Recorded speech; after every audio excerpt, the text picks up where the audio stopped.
नमस्कार दोस्तों, बहुत समय बाद आज हम आपके लिए लेकर आए हैं एक धमाकेदार एंड यूजफुल वीडियो, आध्यात्मिक ज्ञान चर्चा, जो एक ऐसे प्रश्न पर आधारित है जो प्रश्न हर साधक के दिमाग में हमेशा बना रहता है। चलिए फिर जान लेते हैं कि आखिर वह प्रश्न है क्या। दोस्तों, वीडियो में अंत तक बने रहिएगा, क्योंकि आज की वीडियो आप लोगों के लिए बहुत ज्यादा महत्वपूर्ण है। तो चलिए बढ़ते हैं प्रश्न की ओर। तो प्रश्न कुछ इस प्रकार से होता है कि पूर्ण परमात्मा कौन है तथा उसका वास्तविक नाम क्या है। इस प्रश्न को पूर्ण रूप से हल करने के लिए हमने कुछ संतों के विचार शामिल किए हैं, जिनके नाम इस प्रकार से हैं।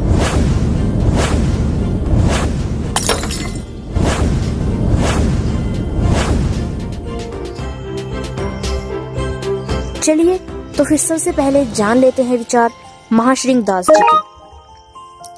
सभी के मन में यह प्रश्न, यह जिज्ञासा उठती है कि परम भगवान कौन है, सबसे श्रेष्ठ कौन है।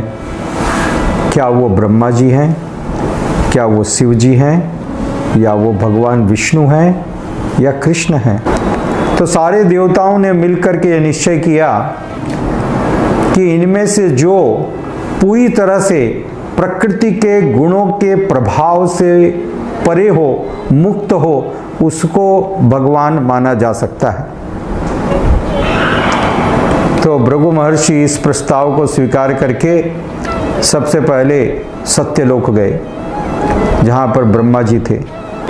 और ब्रह्मा जी ने भृगु महर्षि को आते हुए देखा, बड़े प्रसन्न हुए और उन्होंने स्वागत किया।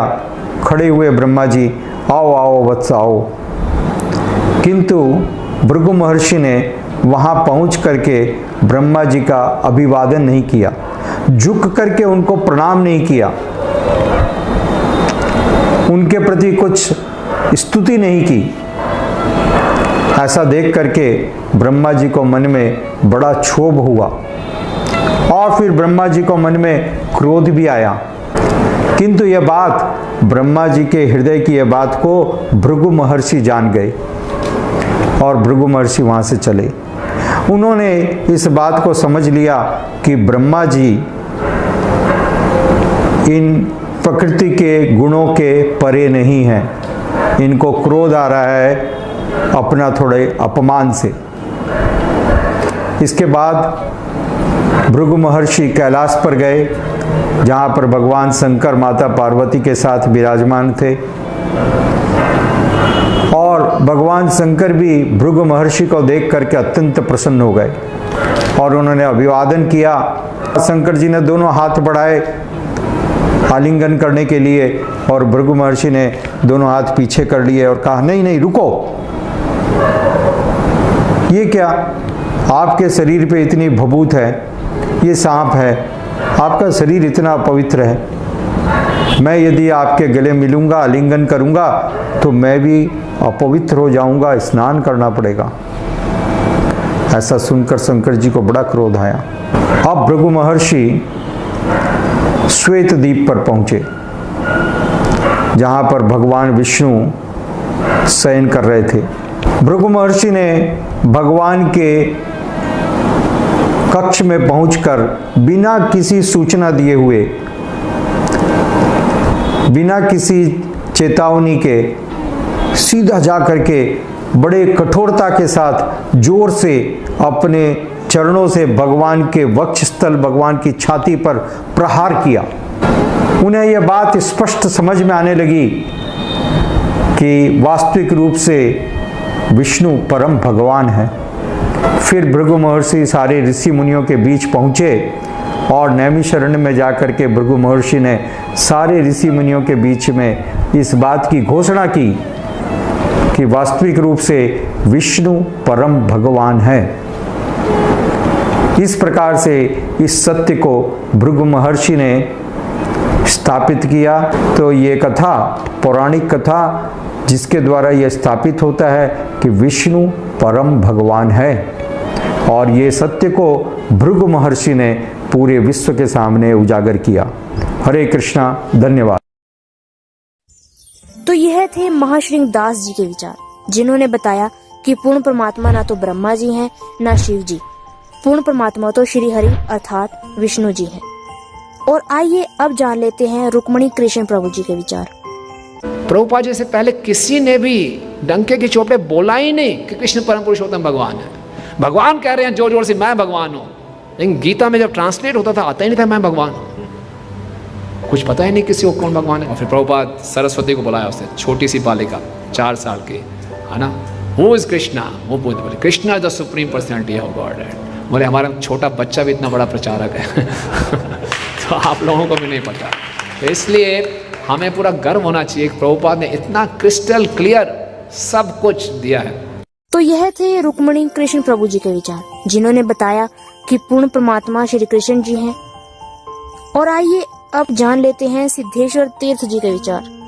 कहते हैं वो कौन है जो सब कुछ देता ही जाता, फिर भी मौन है, बोलो बोलो कौन है। कहते वही तो परमात्मा है, वही तो ईश्वर है कि देता सब कुछ है, इज गिविंग एवरीथिंग, बट फिर भी मौन है, बोलो बोलो कौन है। वो तो कुछ कहता भी नहीं है। जानते हो देवता किसे कहते हैं? देवती इति देवता, जो देता ही रहता हो उसी को देवता कहते हैं। जो देता ही रहता हो उसको देवता कहते हैं। तो मेरे बंधुओं, इसीलिए तो तुम कहते हो मातृ देवो भव, मातृ देती रहती है, कुछ मांगती नहीं। पितृ देवो भव, पिता देता रहता है, कुछ मांगता नहीं।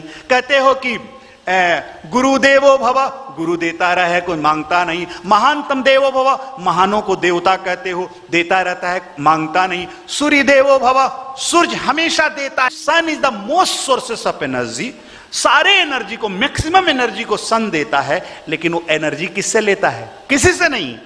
Sun loves all none for, loves all none for. सूरज सबसे प्रेम करता है लेकिन किसी से कुछ लेता नहीं।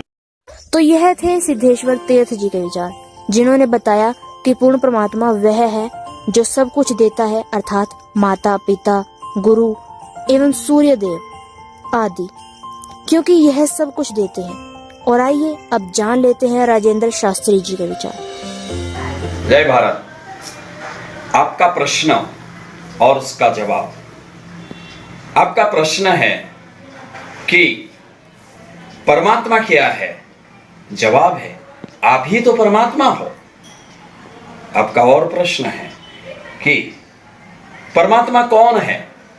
भगवान कृष्ण गीता के अध्याय 13 श्लोक 22 में कहते हैं, उपदृष्टा अनुमंता च भर्ता भोक्ता महेश्वरः परमात्मेति चाप्युक्तो देहेस्मिन् पुरुषः परः। इस देह में रहने वाला जीवात्मा वास्तव में परमात्मा है।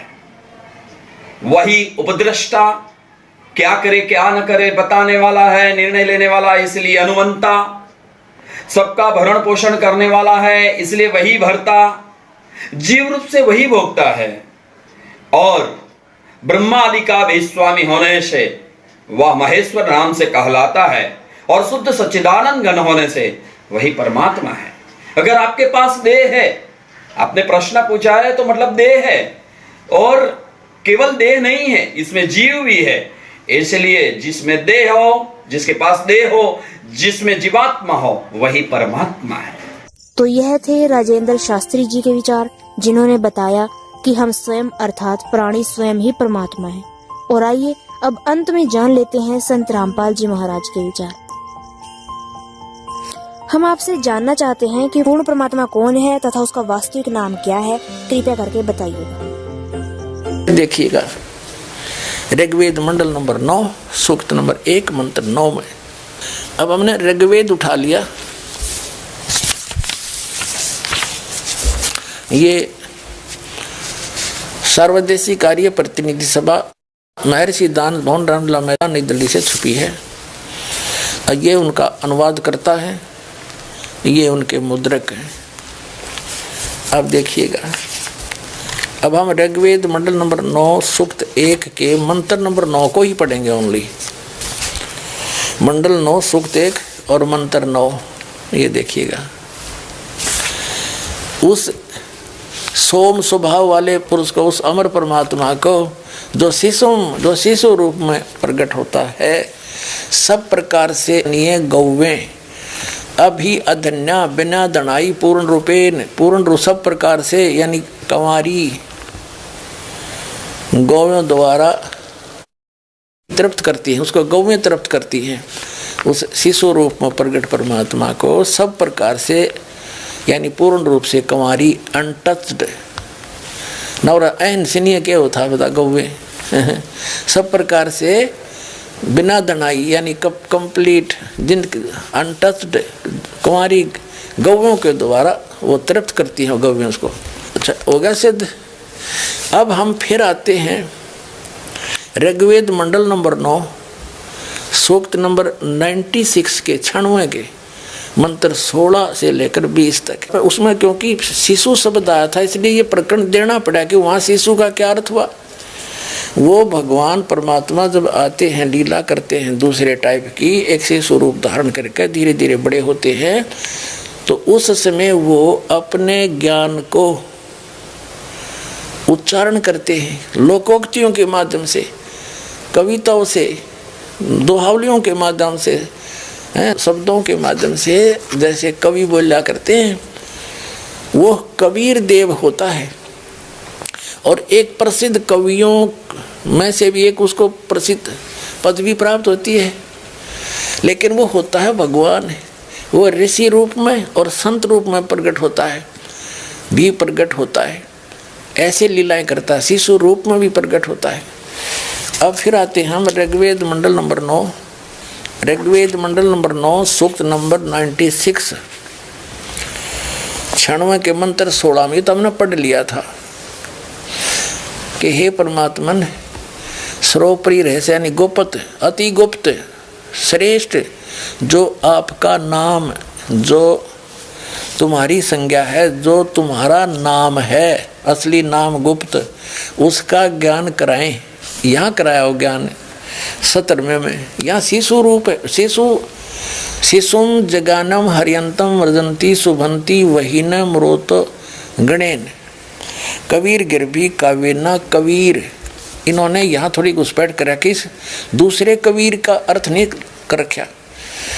संत सोम पवित्र अत्यति रेभन, इन्होंने क्या अर्थ किया है कि शिशुम शिष्यति सूक्ष्म करोति प्रलय काले जगत जगदिति शिशु पर परमात्मा, उस परमात्मा को यहाँ कहना था जो शिशु रूप में प्रकट होता है, वो परमात्मा को जो सदा प्रकट है। जगानम माने प्रकट होता है, शिशु रूप धारण कर, शिशुम जगानम शिशु रूप धारण बालक रूप धारण करके प्रकट होता है। यहाँ आता है जो अत्यंत कमनीय है, उसको उपासक लोग बुद्धि विषय करते हैं, स्तुतियों द्वारा उसका गुणगान करते हैं। विद्वान लोग उस गतिशील परमात्मा का, अब देखियो अगर वो परमात्मा सर्वव्यापक था तो गतिशील क्या हो गया फिर उसका, वो कैसे हुआ गतिशील? गतिशील माने वहाँ से चलकर आने वाला परमात्मा का वर्णन गणों द्वारा करते हैं। इसका अर्थ है कवि लोग, गिरभी माने वाणी द्वारा, यहाँ गड़बड़ी कर दी इन्होंने, ये है कबीर गिरभी। इसका अर्थ किया इन्होंने कवि लोग वाणी द्वारा, यहाँ लिखना था कबीर वाणी द्वारा, कबीर, ये कबीर वाणी द्वारा लिखना था कबीर, इसमें कोई कुछ नहीं करना चाहिए था। कबीर गिरभी कबीर वाणी द्वारा, कौन? वो कबीर कावेना, कावेना माने कवितव से,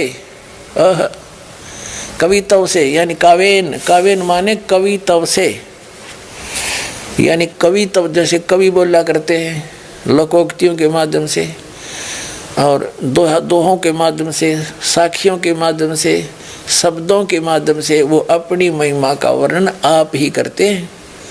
यही श्रीमद् भगवत गीता अध्याय नंबर 4 के श्लोक नंबर 32 में कहा है कि अर्जुन यज्ञों यानी धार्मिक अनुष्ठानों की जानकारी ब्रह्मण मुखे सच्चिदानंद घन ब्रह्म के द्वारा अपने मुख कमल से बोली गई अमृतवाणी में विस्तार के साथ कहे गए हैं। वो असली तत्व ज्ञान है। चौथे अध्याय के 34वें श्लोक में कहा कि उस तत्व ज्ञान को तू तत्वदर्शी संतों के पास जाकर समझ। उनको दंडवत प्रणाम करने से, कपट छोड़कर प्रसन्न करने से वह तत्वदर्शी संत तुझे तत्व ज्ञान का उपदेश करेंगे। तो यहाँ वही है कि वो परमात्मा कविताओं से, अपने मुख कमल से बोल बोल कर कविताओं के माध्यम से बोलता फिरता है, जिस कारण से वो एक प्रसिद्ध कवि की भी उपाधि प्राप्त कर लेता है। लेकिन वो होता है भगवान जो संत रूप में आता है, वो कबीर देव नाम है उसका। ये देखिएगा यहाँ आगे हम, ये है कबीर गिरभी कावेना कबीर संत सोम। वो परमात्मा भगवान होता है, वो कबीर नाम है उसका। और कबीर क्या गिरभी, इस कबीर का दूसरे कबीर का इन्हें कित वर्णन नहीं कर रखा। यहाँ देख, ये पूरा देखिए इसको, ये अनुवाद है इनका। इसमें ब्रैकेट में है वह संस्कृत के शब्द। इसमें देखो शिशु, जगानम, अर्यंतम, मर्जंती, शुभंती, मरुतः, गणेन, वहीन, कबीर। ये एक कवि लिखा कबीर गिरभी कावेना कविताओं से सोम पवित्रम अत्यति, यानी इस कबीर का कित नाम नहीं। इससे सारा ही प्रकरण चेंज हो गया। ईबदास बताओगे इसका क्या अर्थ है कि वो शिशु रूप में जो प्रकट होता है, आता है जानबूझकर विशेष सुनियोजित योजना अनुसार, तो वो परमात्मा शिशु रूप में प्रकट होता है, धीरे धीरे फिर बड़ा होता है। छोटी ही उम्र में यानी 5 साल की आयु में परमात्मा ने 104 साल के महर्षि श्री स्वामी रामानंद ब्राह्मण, जो महाविद्वान माने जाते थे उसमें, 1400 ऋषि से प्रचारक बना रखे थे, उसके छक्के छुड़ा दिए थे परमात्मा ने छोटी उम्र में। ये ज्ञान बोला था और फिर सचखंड दिखाया कि मैं यहाँ रहता हूँ रामानंद, मैं परमात्मा हूँ। जब रामानंद जी ने भगवान को ऊपर भी देखा और नीचे भी वही देखा, तब कहा था बोलत रामानंद जी सुनो कबीर करतार, कह रामानंद सब रूप के तुम ही सृजनहार, दो ठोड़ है एक तू भया एक से दो। और गरीबदास समकार ने आए हो मगदो, गरीबदास जी ने वर्णन किया ऐसा। और कहते मैं भगता मुक्ता भया, भरम कर्म भयो नाश, गरीबदास ने ब्रह्म तुम मेरा हो गया दृढ़ विश्वास। असली परमात्मा आप हो और मैं भक्त, मैं मुक्त हो गया। वेद कतेब झूठे निभाई और झूठे हैं जो समझे नाही। तो वेदों में लिखा है कि वो परमात्मा स्वयं गति करके आता है। अब जैसे यो आर्य समाज का जो ग्रुप है, इसमें शिक्षित वर्ग बहुत है और लेकिन वो अक्षर ज्ञान है, उनको अध्यात्म ज्ञान नहीं। उधर से महर्षि दानंद को भी कह का पता नहीं था अध्यात्म ज्ञान का, इसलिए उसने कोशिश की वेदों का अनुवाद करने की। और उसका अपना सिद्धांत था कि भगवान निराकार है, वो कहीं एक देश में नहीं रहता। एक देश माने स्थान पर कहीं नहीं रहता, वो केवल सर्वव्यापक है, जैसे वायु है ऐसे भगवान है। भले आदमियों, निराकार परमात्मा इतने बड़ी बड़ी स्ट्रक्चर कैसे बनाओगा वो? जैसे ही कोई नौका साकार कैसे बनाओगा, सुन लो साकार कैसे बनाओगा। साकार मनुष्य इंजीनियर है और जहाज बना दिया, हवाई जहाज, वायुयान बना दिया, समुद्री जहाज बना दिया, और उसमें बैठ कर आराम से घूम रहा है और वो यान चल रहा है। निराकार कोई कारीगर बना के दिखा दो, मरे बादशाह के बनाओगा, वो खख बनाओगा। तो ऐसे परमात्मा मनुष्य सदृश है, उनकी वो अमित औजा है, उसकी शक्ति का कोई वार पार नहीं है। उनके वचन से सबको जो हो जाता है। जैसे आप हम देखा करते हैं जादूगर होते हैं, अपने मुख में एक छोटी सी गोली कंचा, इतना वो कंचा होता है, उस गोली को मुख में डालते हैं और थोड़ी देर में ओ करके इतना बड़ा मुस्कुर तो का मुंह में दो पत्थर बना देते हैं और नो पटक दे, पट्टा उठा के देख लो कति पत्थर है। तो उस जब एक जादूगर इतना कुछ कर सकता है, और वो तो परम जादूगर, वो तो सर्वशक्तिमान एक वचन में सब कुछ कर दे। तो ऐसे ही उस परमात्मा की महिमा से हमने परिचित होना। उस परमात्मा ने कहते हैं एक शब्द में सब किया, सकल जमी आसमान एक वचन में सब कुछ बना दिया। तो समर्थ है उसको, वो कुछ भी कर सकता है। तो वो जानकारी स्वयं ही आकर दी। अरे ये निराकार बताओ भगवान को, और वेद के साकार है, निराकार है, मनु सदृश है वो। अपनात्माओं, इसलिए परमात्मा कहा करते मोती मुक्ता दर्शत नाही, ये जग है सब अंदरे, दिखत के तो नैन चश्म इनका फिरा मोतिया बिंदरे। ये दिख है विद्वान पुरुष और महर्षि को हमें, इनका मोतिया बिंद है। जिसका मोतिया बिंद हो आंखों में, आंखें तो दिखाई देती हैं जैसे बड़ा स्वस्थ आंखें हैं, सब कुछ दिखता होगा, लेकिन वो नपट अंधा है जिसका मोतिया बिंद हो गया दोनों आंखों में। तो परमात्मा कहते हैं कि तुमने ये महर्षि दिखाई दे हैं, गुरु ब्राह्मण दिखाई देते हैं, ये मंडलेश्वर, इनका मोतिया बिंद हो रहा है। इन्हें अपने सदग्रंथों में लिखी हुई सच्चाई का नहीं पता, और फिर निराकार कहते। अब दिखाते हैं आपको परमात्मा की सारी स्थिति, देखिएगा। ऋग्वेद मंडल नंबर 9, ऋग्वेद मंडल नंबर 9 अब दिखाते हैं, और सूक्त नंबर 86। भगवान साकार है या निराकार है, वो कैसी लीला करता है। ये है ऋग्वेद मंडल नंबर 9, 10 इकट्ठा अनुवाद है। ये है सार्वदेशिक आर्य प्रतिनिधि सभा, महर्षि दयानंद भवन, रामलीला मैदान, नई दिल्ली से ये प्रकाशित है।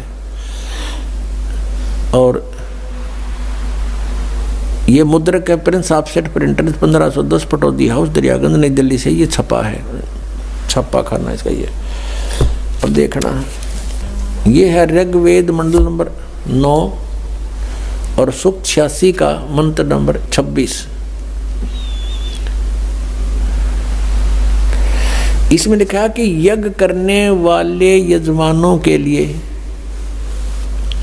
परमात्मा, यज्ञ करने वाले माने धार्मिक अनुष्ठान यानी साधना करने वाले, यजमान माने भक्तों के लिए परमात्मा सब रास्तों को सुगम करता हुआ, उनके विघ्नों को मर्दन करता है और उनको पवित्र करता हुआ, और अपने रूप को सरल करता हुआ वह कांति में परमात्मा।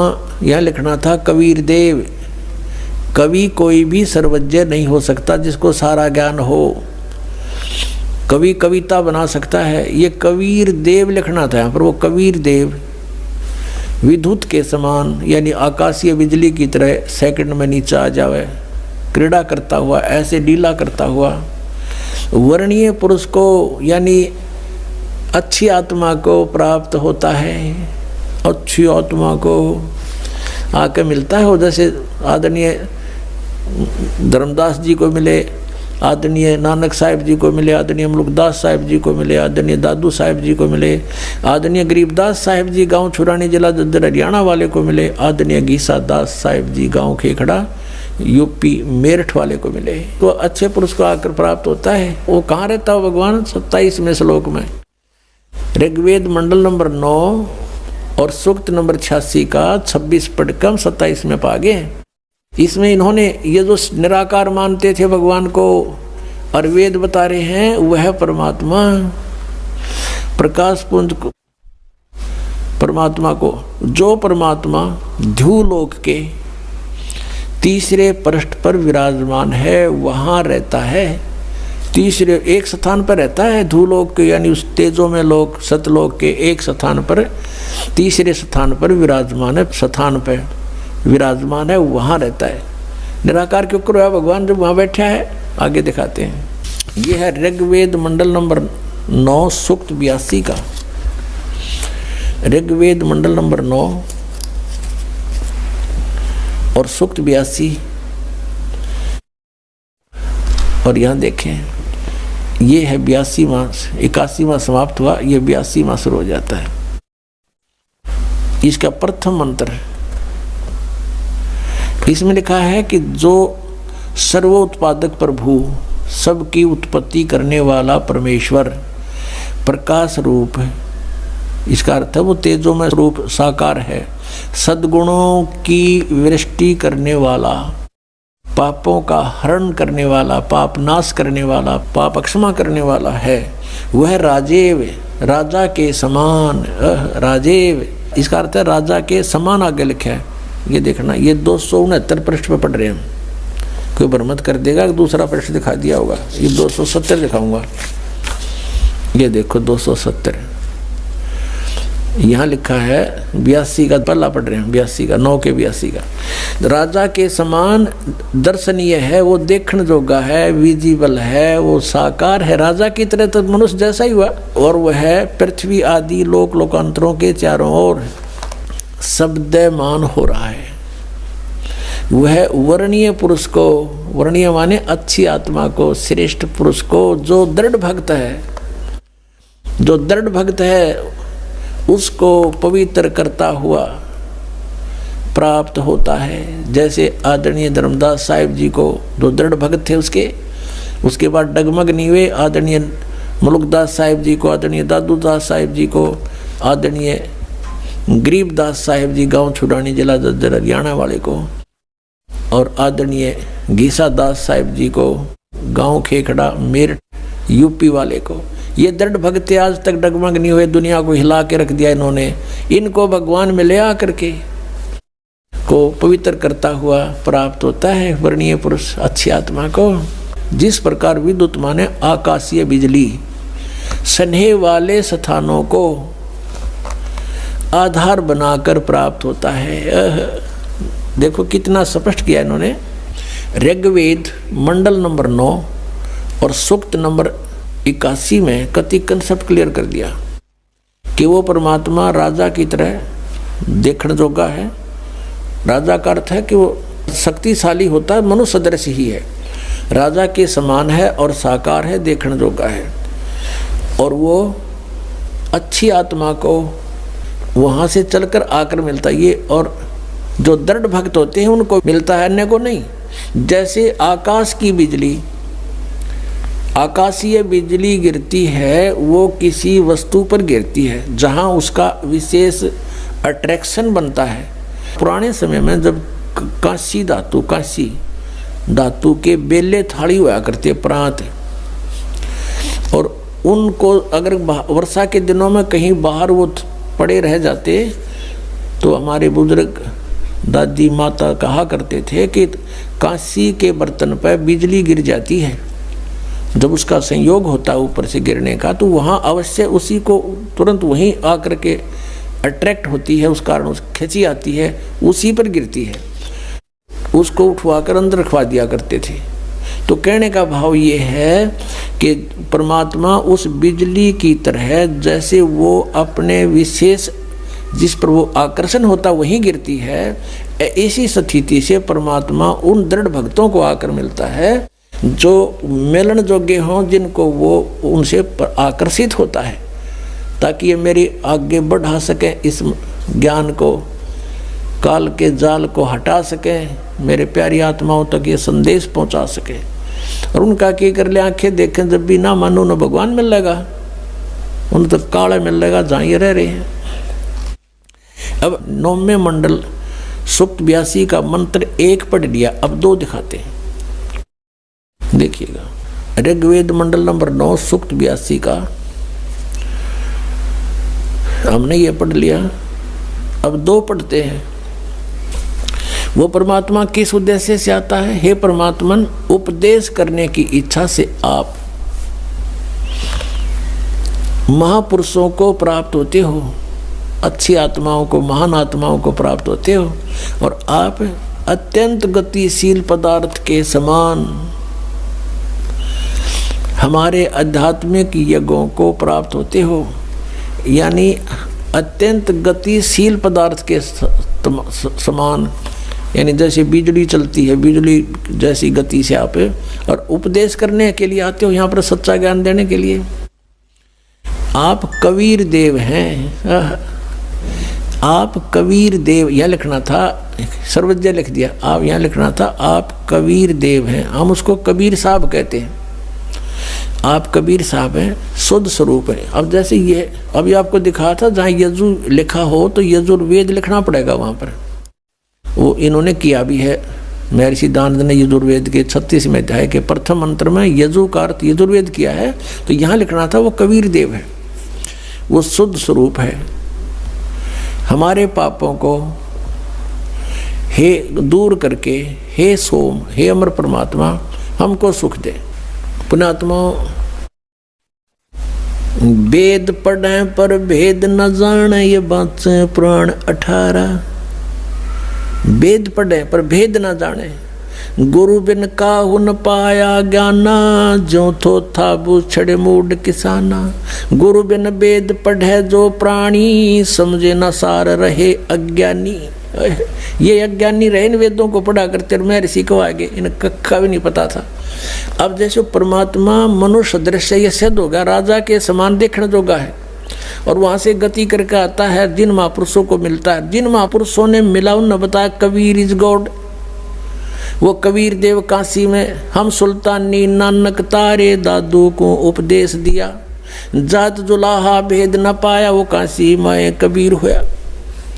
आदरणीय गरीबदास साहिब जी गांव छोड़ानी जिला जद्दर वाले, जिनको भगवान आकर मिले थे, क्या कहते हैं गरीबदास साहिब ने फिर बताया है कि सर्व कला सतगुरु साहिब की, या दुनिया दा जीवन झूठा भूल गए मर जाने नू, और सर्व कला सतगुरु साहिब की हरियाए हरियाणे नू।